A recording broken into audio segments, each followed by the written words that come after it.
अगदी हेल्दी आणि टेस्टी बनतो आणि पटकनही बनतो। योग्य प्रमाणात हा गुळाचा शिरा कसा बनवायचा पुढे मी तुम्हाला व्हिडिओमध्ये सांगणार आहे, त्यासाठी व्हिडिओ शेवटपर्यंत नक्की बघा। नमस्कार, मी रुपाली तुमचे स्वागत करते आहे रुपालीज किचन रेसिपीमध्ये। सर्वप्रथम मी इथे अर्धी वाटी गूळ घेतला आहे, त्यात मी 2 वाटी पाणी घालणार आहे। जर तुम्हाला अजून गोड हवा असेल तर तुम्ही 1 वाटीही गूळ घालू शकता।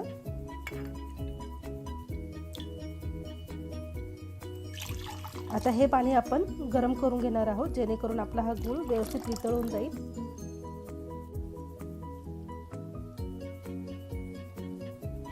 गुळाचे पाणी गरम होते तोपर्यंत आपण आपले ड्रायफ्रूट्स तळून घेऊया। त्यासाठी मी इथे अर्धी वाटी तुपामध्ये काजू बदामाचे काप तळून घेणार आहे। खरपूस होईपर्यंत आपल्याला तळून घ्यायचे आहे। आता त्याच तुपामध्ये मी